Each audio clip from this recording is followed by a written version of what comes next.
نئے سال کی آمد کو لوگ ایک جشن کے طور پر مناتے ہیں۔ یہ ایک سال کو الوداع کہہ کر دوسرے سال کو استقبال کرنے کا موقع ہوتا ہے۔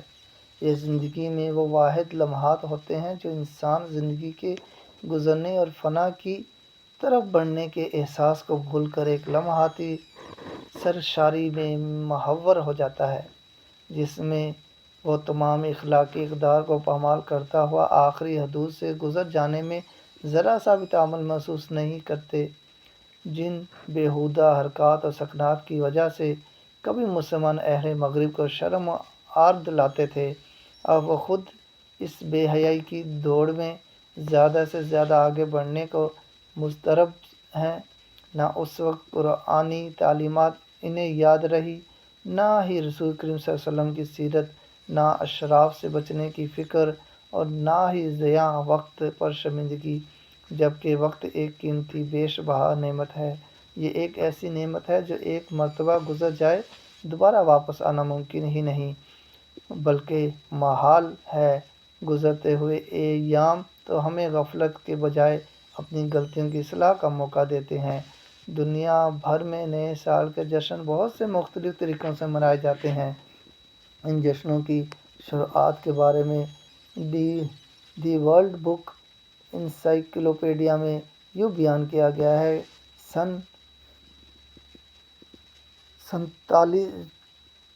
46 قبل مسیح میں رومی قیصر جولیس نے 1 جنوری کو سال کا پہلا دن ٹھہرایا۔ اس لیے جنوری کے مہینے کا نام جانس دیوتا کے نام پر رکھا گیا۔ اس دیوتا کے 2 چہرے تھے، ایک چہرے کا رخ آگے کی طرف اور دوسرے کا پیچھے کی طرف تھا۔ اس بیان سے پتہ چلتا ہے کہ نئے سال کے جشن اصل میں بت پرستی سے تعلق رکھتے ہیں۔ اسی روایت کو برقرار رکھتے ہوئے بہت سے دیگر ممالک کی طرح وطن عزیز میں بھی 31 دسمبر کی رات کو آتش بازی جشن مناتے ہیں۔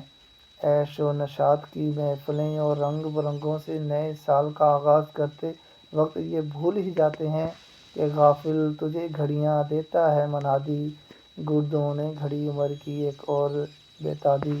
ہمیں احساس ہی نہیں ہوتا کہ دنیاوی زندگی تو فانی ہے، جو گنتی کے چند سال پر محیط ہے، جس میں ہم لامحدود خواہشات اور آرزوؤں کے جال میں ایسے جکڑتے ہیں کہ وقت مرگ ہی ہوش آتا ہے۔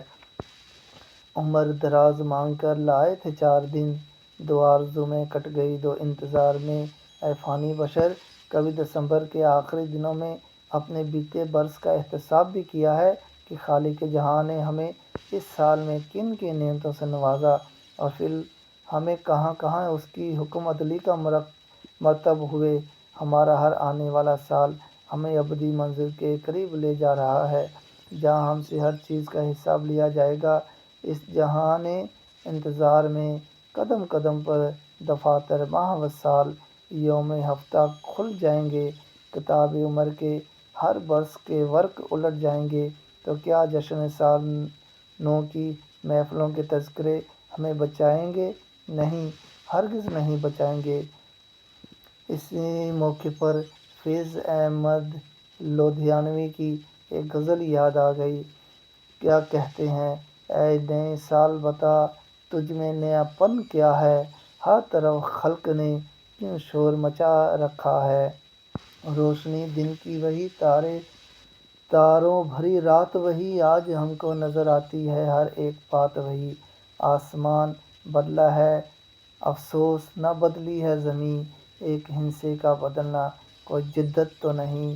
اگلے برسوں کی طرح ہوں گے قرینے تیرے، کسے معلوم نہیں 12 مہینے تیرے۔ جنوری، فروری اور مارچ میں پڑے گی سردی، اور اپریل، مئی اور جون میں ہوگی گرمی۔